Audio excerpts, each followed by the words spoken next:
Kalau Ketua KPK dihadiri oleh Dewan Pengawas dengan keputusan supaya yang bersangkutan mengundurkan diri, ini baru pertama kalinya.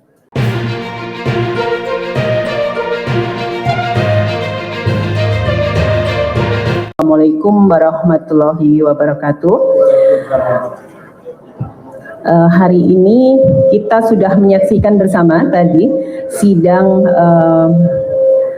putusan pelanggaran kode etik dan kode perilaku oleh Bapak Firly Bahuri, dan pada siang hari ini kita akan melakukan konferensi pers yang dihadiri oleh seluruh anggota Dewan Pengawas KPK dan akan menyampaikan apa summary saja dari tadi sidang yang putusan sidang yang sudah dibacakan, dan kemudian nanti juga akan menampung pertanyaan dari teman-teman.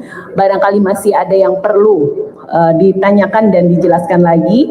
Di sini sudah hadir semuanya Dewan Pengawas KPK. Saya rasa untuk menyingkat waktu, saya persilahkan kepada Pak Tumpak Hatorangan Panggabean untuk memulai konferensi pers ini. Silakan Bapak. Baik, selamat siang semuanya, teman-teman jurnalis dan seluruh yang hadir, rekan-rekan pers yang saya hormati. Tentunya tadi sudah diikuti pembacaan putusan dugaan pelanggaran etik yang dilakukan oleh Ketua KPK nonaktif, yaitu Saudara Firly Bahuri. Putusannya saya pikir nggak usah saya ulang kembali, sudah dibacakan. Sanksinya sanksi berat, diminta untuk mengundurkan diri. Pelanggaran yang dilakukan ada 3. Yang satu, mengadakan hubungan langsung tidak langsung dengan pihak lain yang ada kaitannya, perkaranya ada di TPK, ada di KPK.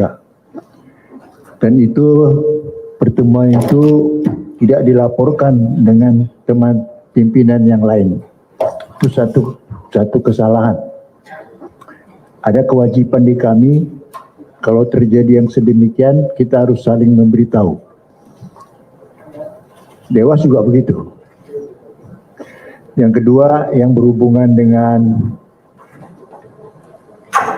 adanya harta, falas-falas, termasuk juga bangunan dan aset yang tidak dilaporkan di dalam LHKPN, ini juga satu perbuatan yang tidak memberikan suatu keteladanan sebagai pimpinan KPK.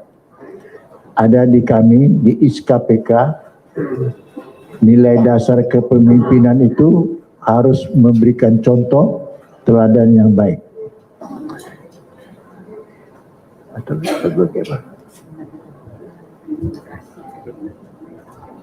Ya, jadi ada 3 ya. Satu, mengadakan pertemuan tadi itu, dan ini kedua, tidak dilaporkan, tidak diberitahukan kepada teman yang lain, pimpinan yang lain. Yang ketiga, menyangkut tidak dilaporkannya secara jujur harta kekayaan di dalam LHKPN. 3 hal itu. Mungkin ada yang bertanya menyangkut mengenai tindak pidana. Tindak pidana itu memang kita tidak pertimbangkan karena itu ranahnya Polda Metro. Karena beliau sudah dinyatakan tersangka. Sekarang sedang disidik oleh Polda Metro Jaya. Apa itu? Pemerasan, gratifikasi, dan suap. Jadi kira-kira begitu saja sementara ini yang bisa kami sampaikan. Secara tertulis sudah ditayangkan tadi semua. Kalau masih kurang bisa diminta nanti sama si sekretariat kami ya, petikan-petikan ya bolehlah kalau petikan. Tapi kalau yang putusan seluruhnya repot itu ada 175 halaman itu. Hampir 200 halaman, jadi terlalu banyak. Ya, saya rasa demikian. Silakan kalau ada pertanyaan. Baik, ya. Terima kasih. Kita mulai tanya jawab ya. Untuk 3 penanya dulu, sebutkan nama dan dari mana. Fana 1, Chandra dan ya. Teman-teman humas mungkin dibantu untuk mikrofonnya. Ya, boleh langsung. Ya, biasanya kan dalam sidang etik setelah divonis itu ditanya ya, apakah dia menerima persidangan atau akan mengajukan banding. Nah ini kan Pak Firly-nya nggak ada nih. Apakah nanti besoknya boleh Pak Firly boleh menyatakan banding atas vonis itu tersebut? Ya, aku jawab langsung. Langsung saja. Ya, dalam perkara etik itu tidak ada banding ya. Tidak dikenal upaya hukum. Jadi apa yang sudah diputuskan oleh Dewas itu final, ya, final and binding. Jadi tidak ada banding, tidak ada kasasi. Mengenai ketidakhadiran yang bersangkutan, bahwa dalam peraturan Dewan Pengawas tentang tata cara persidangan itu sudah diatur. Apabila 2 kali dipanggil tanpa alasan yang sah tidak datang, maka perkara itu dapat dilanjutkan tanpa kehadiran terperiksa. Artinya terperiksa tidak menggunakan haknya untuk membela dirinya. Itu artinya. Beliau sudah 2 kali kita panggil secara sah, ya, secara sah sudah dipanggil 2 kali berturut-turut, tapi tanpa alasan yang sah tidak hadir. Oleh karenanya kita lanjutkan persidangannya. Itu. Ya. Selamat siang Opung, saya Eumal dari suara.com. Ya. Opung pengen nanya dong, ini kan surat pengunduran Pak Firly di Istana kan belum diproses oleh Presiden. Apakah Dewas berharap jika nanti Presiden memutuskan menerima pengunduran diri Bapak Firly itu, Dewas merekomendasikan untuk Pak Firly diberhentikan mengundurkan diri secara tidak hormat. Mengingat tadi putusan Dewas itu kan sudah terbukti sah melakukan pelanggaran etik dan tidak menunjukkan sikap teladan. Kan ibaratnya nggak etis tiba-tiba beliau mengundurkan diri dengan hormat, sementara putusan Dewas etik sendiri itu melakukan tidak teladan gitu. Apakah Dewas KPK akan merekomendasikan mengundurkan diri secara tidak hormat? Terima kasih, itu aja Opung. Itu kewenangan Presiden yang akan memberhentikan. Majelis Dewas hanya sampai kepada meminta yang bersangkutan untuk mengundurkan diri. Nah, soal apakah nanti hormat tidak hormat, itu nanti Presiden yang menentukan itu. Kami juga barusan pagi tadi sudah terima juga surat yang bersangkutan yang ditujukan kepada Presiden. Tapi sampai sekarang kan kepresnya belum keluar juga. Ya. Begitu jawabannya saya. Saya Fana dari Investor Trust. Ya. Izin bertanya, ini ada fakta yang menarik mengenai aset-aset bangunan yang ada 7 bangunan itu tadi, 7 tanah dan bangunan. Kalau yang sebelumnya falas kan memang sudah terungkap di Polda Metro Jaya. Nah, apakah pertemuan dari Dewas ini akan disampaikan ke Polda Metro Jaya atau justru malah ke KPK, karena kan KPK juga kan cukup intens juga untuk memeriksa, untuk mengusut kasus korupsi yang bermula dari tidak jujurnya LHKPN gitu. Terima kasih. Ya, itu hanya temuan kami ya, temuan dari Dewas, ada aset-aset yang tidak dilaporkan di dalam LHKPN. Apakah itu nanti mau ditindaklanjuti oleh Polda ataupun KPK? Ya, kita lihat saja. Saya nggak tahu itu. Apakah mau ditindaklanjuti? Karena persoalannya harta yang tidak dilaporkan dalam LHKPN, ya, tidak ada sanksinya. Ya, tapi secara etik ada sanksinya. Itu. Inilah dia. Dewas akan proaktif nggak? Akan proaktif untuk Polda Metro Jaya untuk sebagai masukan baru oleh Presiden. Ya, kalau diminta kita kasih. Ya, tentulah kita kasih. Ya. Oke, ada lagi? Ya, baik, masih ada? Ya, silakan. Dari Tidiwan, ini kan sudah terbukti artinya Opung Firly ini melanggar kode etik. Ini penegasan aja Opung, apakah ini putusan ini akan menjadi rekomendasi untuk Polda sendiri ke depannya untuk mengusut kasus pidananya atau sebatas di ruang lingkup KPK saja? Terima kasih. apakah ini jadikan rekomendasi? Ya saya rasa terserah Polda jalan terus saja, enggak, karena berbeda ini masalah etik dengan masalah tindak pidana. Di sana masalah tindak pidana, pemerasan katanya, suap, apalagi gratifikasi, begitu. Ya toh. Apakah ini dipakai? Ya apa hubungannya kan? Tapi enggak tahu lah, kalau mau dipakai ya silakan aja. Ya toh. Udah ya. Masih ada lagi yang bertanya? Ya, Banyak silakan.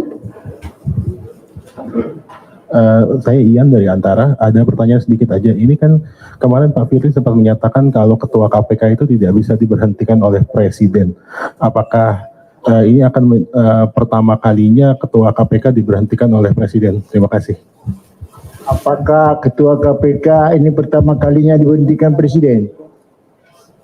Kalau Ketua KPK dihadiri oleh Dewan Pengawas dengan keputusan supaya yang bersangkutan mengundurkan diri, ini baru pertama kalinya. Memang betul. Pertanyaan Anda tadi apa? Apakah Presiden akan memberhentikan? Begitu? Ya tentulah. Ya. Nanti kami akan melakukan eksekusi namanya. Kami juga akan memanggil Pak Firly untuk menyampaikan putusan, dan sekaligus nanti kita sebut dia membuat, tapi sudah dikirim sama kami pengunduran dirinya. Ya, memang yang bersangkutan sudah mengajukan mengundurkan diri. Sudah. Nah, nanti Presiden akan melahirkan itu, Kepres, pengunduran diri. Sudah jelas? Atau Jelas? masih ada pertanyaan lagi, teman-teman? Bingung kamu? Jadi yang mana duluan nih Pak? Apakah Kepres duluan atau pengunduran Pak Firly dulu yang masuk dulu ya Pak? Mana duluan? Yang akan diproses lebih dulu. Sama aja. Yang mana duluan itu tidak ada masalah kan? Nah, yang bersangkutan sudah ngirim surat. Apakah itu diproses? Tentunya diproses. Nanti putusan ini juga akan masuk. Memperkuatlah, saling memperkuatlah. Ya toh? Tentunya akan diproses. Cuma kapan turunnya kita lihatlah nanti. Ya toh? Udah, apa lagi? Nah, izin untuk minta penegasan aja. Tadi kan Bang Oji tadi bilang ada beberapa capaian yang dilaporkan. Apakah pihak Dewas tidak mau melaporkan ini kepada pihak ditindak KPK? Soalnya dulu Opung pernah bilang mah kayak temuan pungli itu. Kasus itu disebut dilempar kepada KPK. Apakah LKPN ini juga tidak mau dilempar kepada KPK untuk ditindak, diusut lebih lanjut untuk menemui dugaan-dugaan rasuah di dalamnya? Palingan itu aja, terima kasih. Ya, tentunya kami akan sampaikan kepada Direktorat LHKPN yang ada di sini. Bukan ke penyelidikan, bukan. Di sini ada Deputi Pencegahan, di bawahnya ada Direktorat LHKPN. Nanti supaya itu dilakukan verifikasi. Begitu. Ya toh? Kalau ada temuan pasti bapaknya ini kemungkinan. Ya, nanti kalau memang sumbernya diperoleh dari hal-hal yang tidak benar, tentu bisa diproses lebih lanjut. Tapi sementara ini tentunya kami sampaikan kepada Direktorat LHKPN. Begitu. Mungkin sedikit Opung untuk update dugaan pelanggaran etik di internal KPK gimana Opung, kayak pungli, pelecehan seksual dan lainnya, mungkin ada update mungkin Opung? Kalau pungli kita serahkan ke penyelidikan di sana. Ya, karena itu pidana. Itu pidana. Apa lagi? Perselingkuhan? Enggak lah, kita enggak sampaikan ke sana. Itu delik aduan ya. Kalau istrinya melaporkan atau suaminya melaporkan, oke. Kita enggak melaporkan itu. Jadi dari pihak-pihak nggak ada update sama lagi tentang di internal masalah pelanggaran etik di internal pegawai KPK dan Tidak ada update. di update terbaru mungkin. Masih banyak perkara-perkara kami di sini yang belum selesai. Masih banyak. Baik, Banyak. satu. Ya. Iya, baik. Terima kasih ya. Satu lagi ya, Sabir. Opung, ini pertanyaan singkat sebenarnya. Tadi dalam putusan kan disebutkan bahwa pelanggaran etik berat, tetapi sanksinya adalah meminta untuk mengundurkan diri. Ya. Kenapa Dewas tidak bulat dalam artian menjatuhkan sanksi pemecatan secara tidak hormat, misalnya seperti sebentar Opung, seperti misalnya Propam ketika memutus terkait dengan Sambo gitu. Itu yang pertama. Apakah kemudian pertanyaan berikutnya, apakah di dalam Perdewas itu ada disebutkan misalnya pelanggaran etik berat itu sanksinya apa saja? Karena seperti anti klimaks, Opung. Pak Firly sudah mengajukan pengunduran diri, itu apalagi sanksinya? Kan begitu. Jadi kenapa tidak diputus pemecatan secara tidak hormat dari jabatan sebagai Ketua KPK? Dari saya terima kasih, Opung. Ya, itu jawaban saya pertama, karena KPK tidak bisa memecat, ya. Kita Dewan Pengawas tidak punya kewenangan untuk memecat. Yang boleh memberhentikan itu hanya Presiden. Satu-satunya kita hanya suruh dia mengundurkan diri. Nggak bisa kita memberhentikan itu. Nggak ada kewenangan. Nah, dalam peraturan Dewan Pengawas, kalau pelanggaran itu sanksinya yang berat, itu ada dua. Satu, ya, bahwa pendapatan penghasilannya itu satu, itu bisa kita jatuhkan, penghasilannya dipotong 40% selama 1 tahun. Atau yang kedua, disuruh dia mengundurkan diri. Nah, ini yang terberatnya, disuruh mengundurkan diri daripada potong penghasilan 40% selama 1 tahun. Jadi pertanyaanmu itu, kenapa tidak bisa dijatuhkan sanksi tidak hormat dan sebagainya? Bukan kami yang menjatuhkan pemberhentian. Itu harus Presiden. Memang begitu undang-undangnya. Ya dah? Udah? Nggak bisa di luar undang-undang dong itu jatuhkan ya. Oke, udah cukup ya. Baik, saya rasa Oke, cukup. makasih. Terima kasih teman-teman semuanya, Bapak dan Ibu Dewas. Ada yang mau ditambahkan? Bu, silakan. Sedikit saya melanjutkan yang tadi ya Mas, yang di sini tadi mana Masnya? Nah, jadi saya pikir harus juga kita bedakan ya antara yang bersangkutan mengundurkan diri sendiri, ya kan? Itu kan diatur dalam pasal 32 memang bisa mengajukan pengunduran diri. Tapi dalam hal ini adalah ada sanksi juga dari Dewan Pengawas untuk diminta dia harus mengundurkan diri. Itu kan beda. Kan? Sendiri mengundurkan diri dengan disuruh mengundurkan diri karena ada sanksi etik. Jadi ini dua hal yang berbeda ya Mas ya. Jadi jangan dipikir, wah anti klimasnya Bu, dia kan sudah mengundurkan diri. Betul, dia sudah mengundurkan diri. Tapi dari Dewan Pengawas juga menjatuhkan dia sanksi etik karena terbukti tadi. Ya. Kemudian sanksinya memang kita tidak bisa sanksi memecat dia karena yang berwenang memberhentikan dia itu ada di Presiden pasal 32 Undang-Undang 19 2019. Sehingga kita minta dia mengundurkan diri, nanti selanjutnya itu diproses oleh Presiden di sana. Itu kemudian yang tadi pertanyaannya memang seperti disampaikan Pak Ketua tadi, kami masih punya banyak utang sebenarnya ya, seperti kasus pungli di Rutan. Itu kan ada etiknya, ada pidananya. Pidananya sudah diserahkan ke sana diproses oleh KPK. Kalau nanti teman-teman media ini mau tahu bagaimana pidananya, silakan aja ditanyakan ke KPK. Pidana masalah pungli di Rutan. Kalau masalah etiknya, mudah-mudahan dalam bulan Januari nanti akan kita sampaikan juga kelanjutan dari proses etiknya. Karena itu menyangkut orang yang sangat banyak. Kami SDM-nya yang sangat terbatas. Ini bukannya membenarkan diri ya, tapi memang kenyataannya seperti itu, sehingga proses etiknya masih tetap berjalan. Mudah-mudahan Januari sudah bisa kami umumkan mengenai etiknya itu seperti apa untuk pungutan yang di Rutan. Ya, di samping itu juga ada beberapa lagi pengaduan-pengaduan juga yang akan mudah-mudahan dalam Januari akan kita sampaikan juga kepada teman-teman media. Ada beberapa pengaduan juga yang belum kami selesaikan juga dan itu akan disampaikan di Januari nanti. Ya, gitu ya. Jadi jelas ya itu masih tetap berproses, bukan berarti lalu hilang, tidak. Masih ada prosesnya ya. Terima kasih. Baik teman-teman, saya rasa cukup ya untuk konvers pada siang hari ini. Semua penjelasan sudah diberikan oleh Pak Tumpak maupun Ibu Albertina Ho. Terima kasih banyak atas partisipasi teman-teman semuanya. Selamat siang. Assalamualaikum warahmatullahi wabarakatuh. Download Tribun X sekarang. Menghadirkan lokal menjadi Indonesia.